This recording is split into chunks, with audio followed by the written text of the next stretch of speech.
automating your 3D printer so that you can call it up and say, hey, I want 3 of those, 1 of those, and 2 of those, and then the whole printer just runs off and does all the work for you, is super satisfying, and it's really time efficient.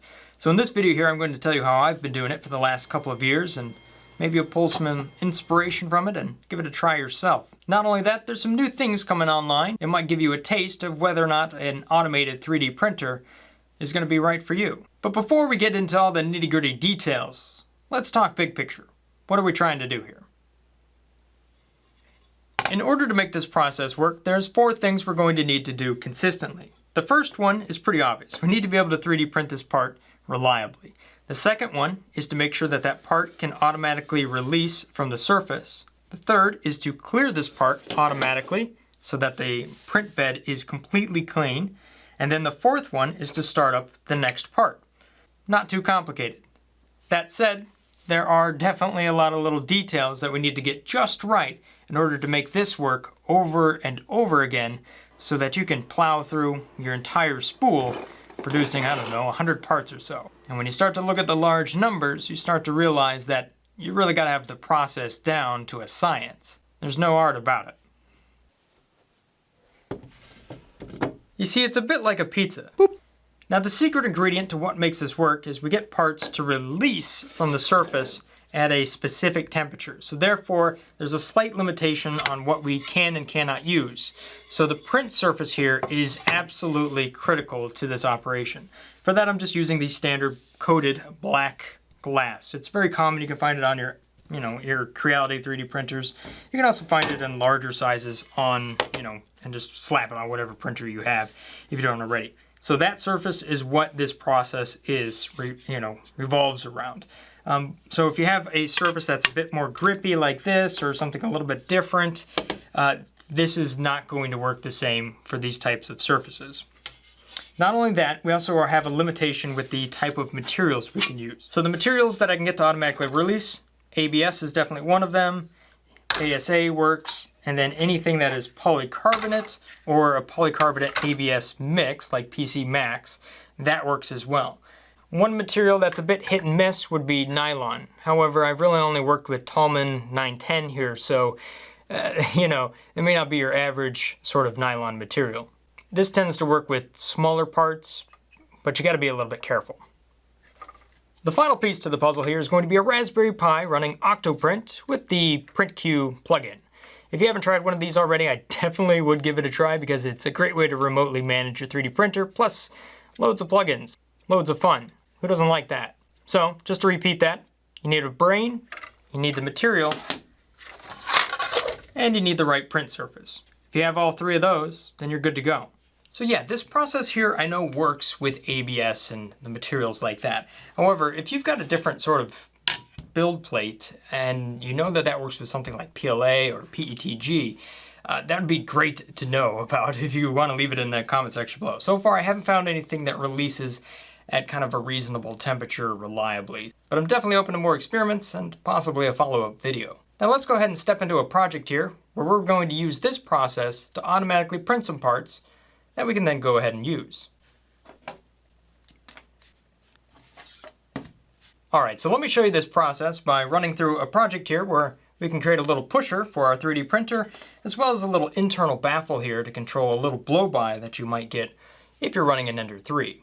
And by the way, if any of these files look useful to you, I have a link to them in the description below. You can download them, have fun with them. Also, if you're looking to learn some Fusion 360, I've got a CAD tutorial that'll run you through how I designed this thing. So let's hop to it. Alright, so I have 3 different designs for you. Now the first one here works with all of the existing fastener hardware that you currently have on the printer. So it's like all you need is plastic. One, you have a frame that kind of hugs the metal frame that is currently on your Ender 3. You just kind of got to fit them together just like so, and that gives you a nice flat spot in the front in order to push parts off. You can also customize this to mount other things like a BL Touch or something like that if that's what you want to do. The second piece is found on the inside here. It's a little bit of a baffle that essentially directs the air over the heatsink and then also kind of blocks off the nozzle part down here so that you don't get air blowing down here and over the part. That is a problem with the stock hot end with your kind of original Ender 3, although they might have changed that now with all the different revisions, but I'll show that in a demonstration here in just a moment. But that works with all the existing hardware. Now the second design here is a little bit less practical, but it's a whole lot more fun. I made a little sweepy here to clean the parts off my print bed.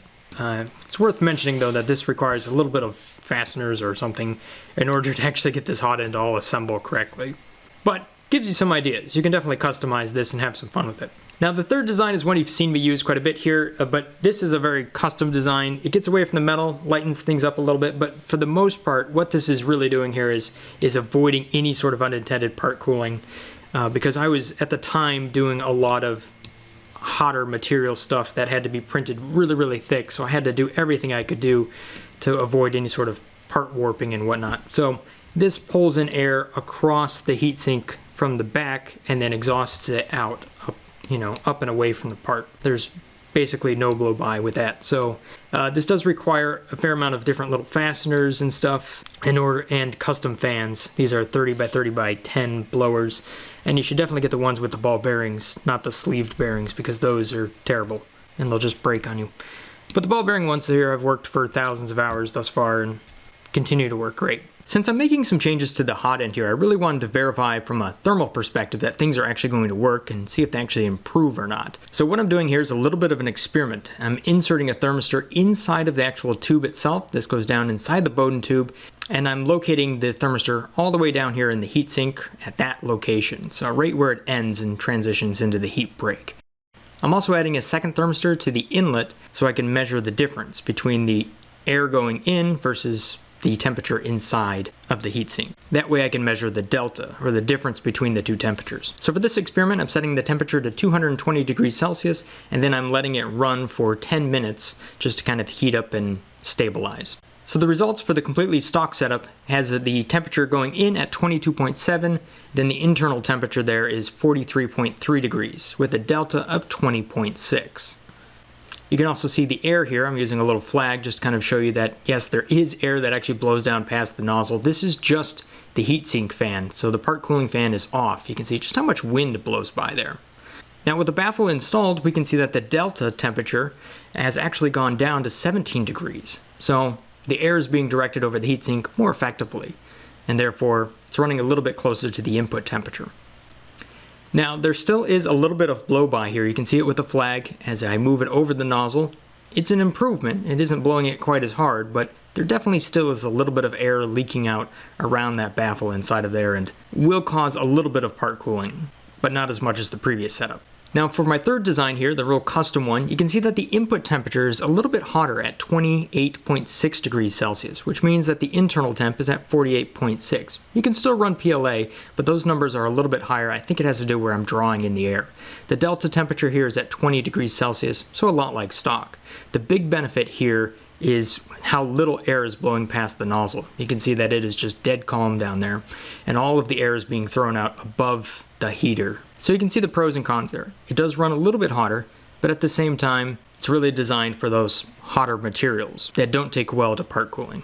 All right, so here we are in my slicer of choice, Cura. So I'm going to run you through a couple of things that are important when it comes to automating this. The first one, and is really quite important, is that you don't have the full print volume here. So when you put a part in the middle of your build plate, it's not technically still in the middle of your build volume. And that's because there's a paddle on your hot end, and that hot end is going to come down right over here because it's not technically designed to do what we're trying to do with it.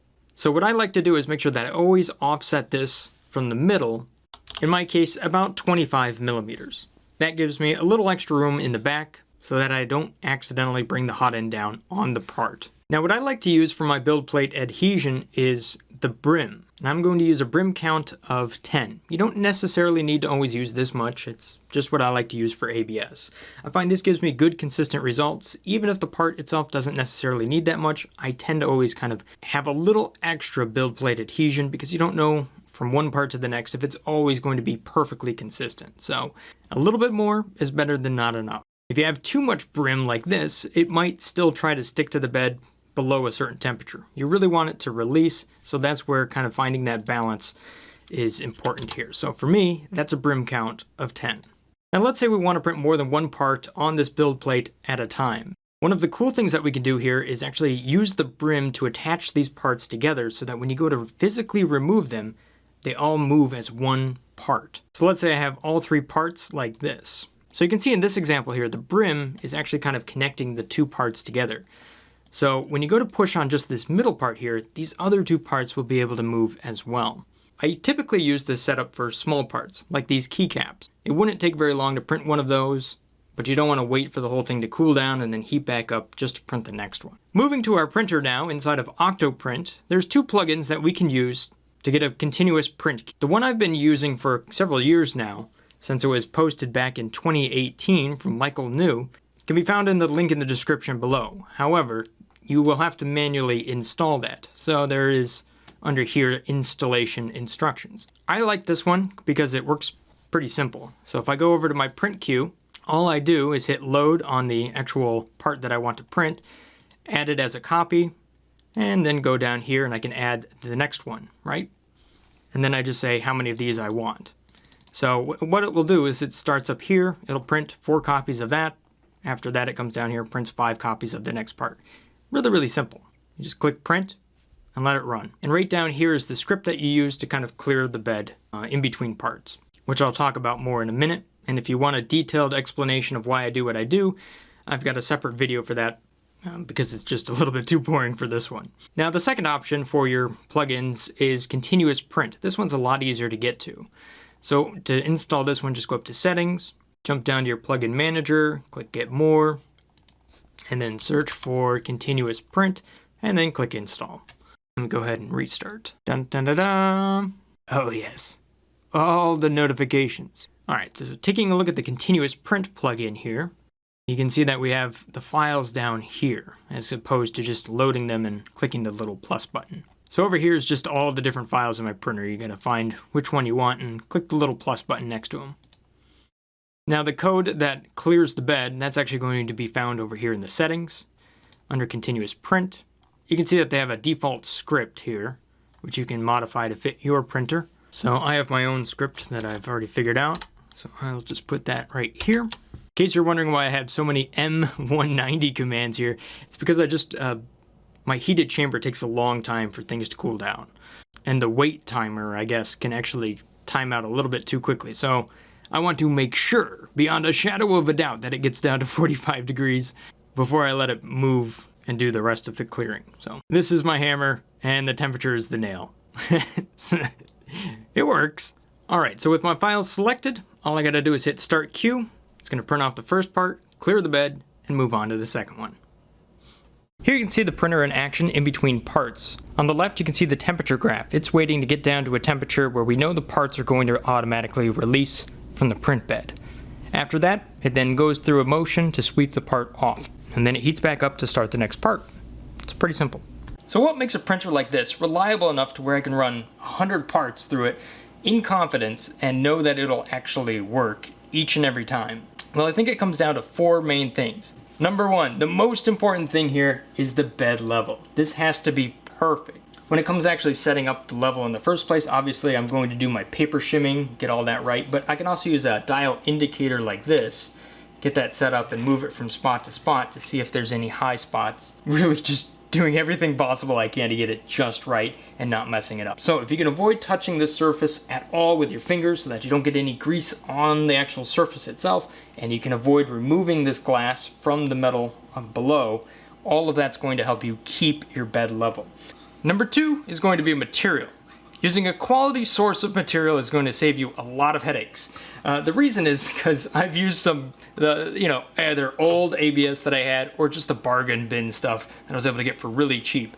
It does work, however, you do run a risk of it jamming up on you partway through the spool at some point. Maybe the spool itself wasn't wound up correctly, or maybe there's just some dirt or something in the actual filament itself that for whatever reason builds up in the nozzle and causes you to have issues. So once I switched to this source right here, which I could get in bulk, which was like $16 per spool, so pretty good price, able to run just kilograms and kilograms and kilograms of the stuff without any issue. Now number 3 is also related to material, and that has to do with the print speed. So for a printer like this, I'm able to run ABS through it at up to 60 millimeters per second. However, that is right on the edge. And if I start to get skipping on the actual motor, it is up here, at some point, that can then snowball over time and cause failures down here. So I find that running at 80% of your absolutely max speeds is going to give you much more consistent results down here and save you time in the long run. Now the last thing we need to talk about here is how we prime the nozzle. On this printer here, normally it would run along the edge and print a line on the surface of the print bed. The thing is, if you're doing that over and over and over again, those lines are going to stay on the bed itself, and then they kind of get moved around and might end up underneath your part at some point, which isn't really all that desirable.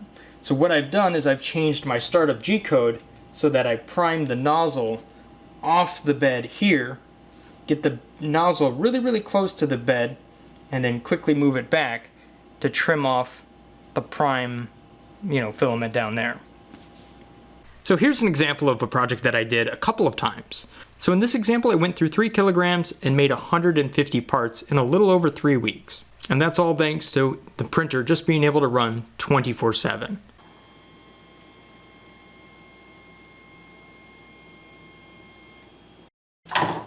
There we go.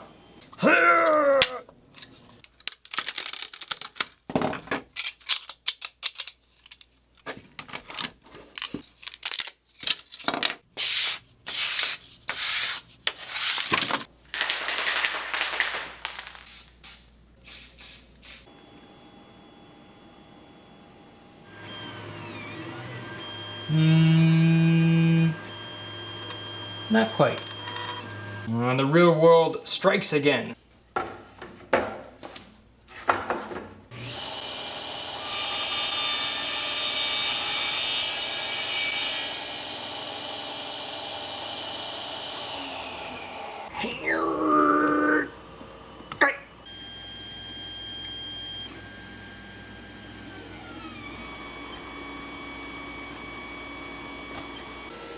Alright, so we hit 45. You can hear a fan I have going on back there to cool the plate.